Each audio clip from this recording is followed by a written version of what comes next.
Salut les gens, c'est Clément. Aujourd'hui on se retrouve dans cette nouvelle vidéo et aujourd'hui dans cette vidéo je vais vous présenter 3 modèles assez méconnus de chez Rolex que l'on retrouve en boutique. Avant de commencer cette vidéo, lâchez un pouce bleu, ça aide énormément la chaîne et abonnez-vous à la chaîne si vous voulez plus de vidéos de ce type. Et nous on se retrouve dans cette vidéo, à tout de suite.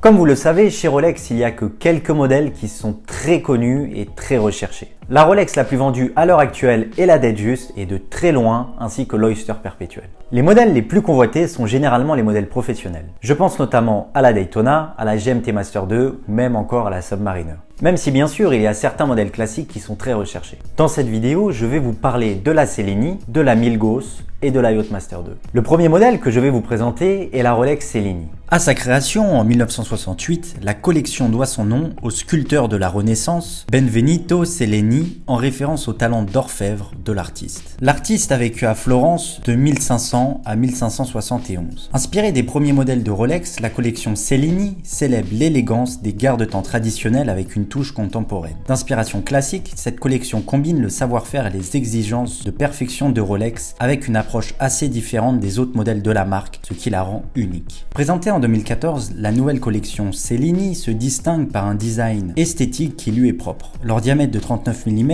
et leur boîtier exclusivement en or 18 carats, coulé par Rolex dans sa propre fonderie, les modèles Cellini se distinguent par leur forme raffinée, leur finition entièrement polie et leurs lunettes bombées. La couronne est également vissée et a une forme assez différente des autres modèles de la marque. Tous les modèles de la collection Cellini sont animés par un mouvement mécanique à remontage automatique entièrement manufacturé par Rolex. De plus, chaque modèle de Cellini est certifié chronomètre superlatif. Sur les Cellini, pas d'acier mais des bracelets en cuir, disponibles en plusieurs coloris, fermés par une boucle Ardillon en or 18 carats. Et en adéquation avec une autre facette de la marque suisse, Rolex est partenaire des arts lyriques dans le monde et depuis quelques années montre exclusive de l'Opéra National de Paris. Il existe 4 différents modèles de Cellini. Il existe la Cellini Time, donc le modèle classique, la Cellini Date, qui a comme complication l'affichage de la date, la Cellini Dual Time, avec un double fuseau horaire, et la Cellini Moon Phase, où cette dernière est le seul modèle Rolex à afficher le cycle de la Lune. Le module de phase de Lune bénéficie d'une précision astronomique de 122 ans. La Rolex Cellini se démarque des autres modèles de la marque avec sa finesse. C'est l'un des seuls modèles de la marque qui est disponible à l'achat avec un bracelet en cuir, ce qui la rend unique. Également, la Cellini ne raconte pas vraiment une histoire contrairement aux autres modèles iconiques de la marque. C'est en partie pour cela que la montre n'est pas très populaire auprès des clients et des collectionneurs.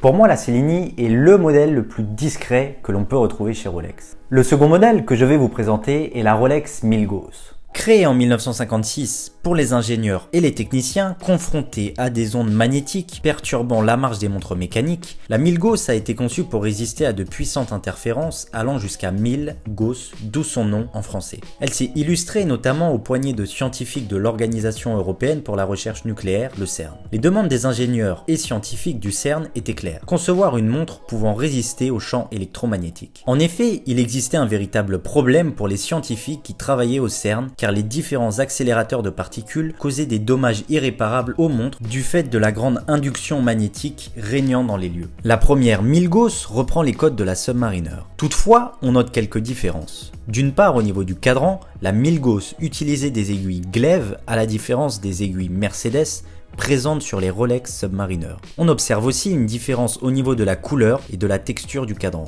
Enfin, on observe l'inscription Milgauss dans un rouge saisissant et en lettres capitales. Le premier modèle a été la référence 6543 qui sera produite pendant environ 2 ans avant la sortie de la référence 6541 en 1956. La référence 6541 avec son aiguille éclair donnera cette caractéristique qui deviendra emblématique au modèle. Dans les années 60, Rolex décida de donner un nouveau design à sa Milgauss avec la référence 10-19. L'aiguille éclair disparaît tout comme la lunette unidirectionnelle. Rolex proposa alors un modèle un peu plus classique se rapprochant de l'Oyster. Ce dernier modèle a été spécialement réalisé pour les chercheurs du CERN car le tritium crée des interférences gênantes lors de certaines expérimentations. En 1988, le manque de demande sonnera l'arrêt de ce modèle. C'est en 2007, lors du Baselworld, que Rolex fait renaître et présente la Milgauss référence 116-400. Rolex inspira des modèles des anciennes collections en ajoutant la lunette lisse du modèle 10-19, mais aussi la fameuse aiguille des secondes en forme d'éclair du modèle 65-41.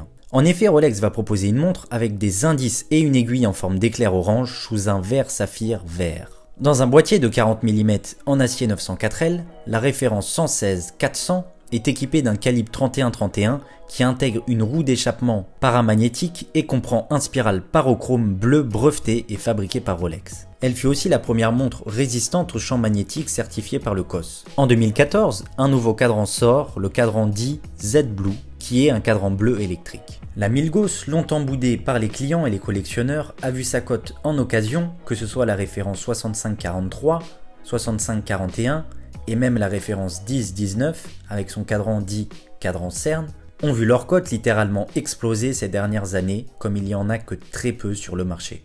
Et le dernier modèle que je vais vous présenter est la Rolex Yachtmaster 2. Avant de parler de la Yachtmaster 2, parlons un peu de l'univers qu'il existe autour des Yachtmaster. Lancée en 1992, la Yachtmaster est spécialement conçue pour les navigateurs et les skippers. Elle témoigne des liens privilégiés qui unissent Rolex et le monde de la voile depuis les années 1950. La montre s'inspire elle aussi de la Submariner.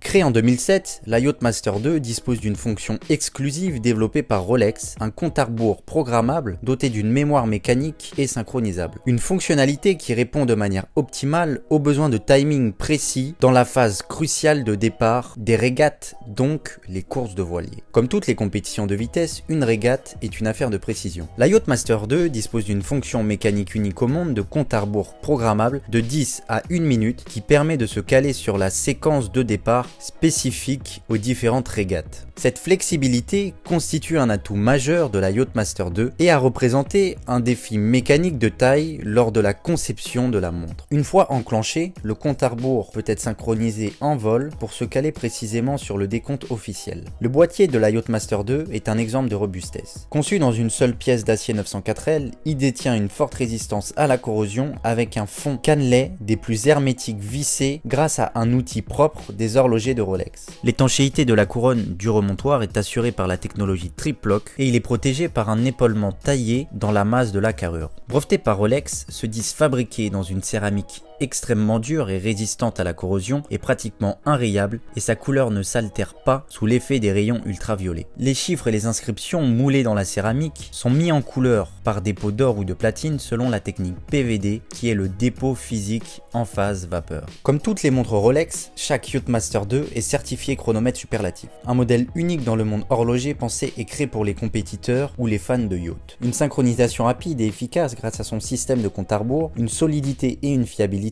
à toute épreuve qui fait d'elle un compagnon idéal pour les virées en mer. J'espère que cette courte vidéo vous aura plu. Dites-le moi dans les commentaires si vous avez un modèle qui aurait très bien pu faire partie de cette liste. Si vous avez une question à me poser, posez-la moi dans les commentaires de cette vidéo ou venez me la poser sur Instagram. Je prendrai le temps de répondre à votre question. Et nous, on se retrouve dans une prochaine vidéo. C'était Clément. Ciao.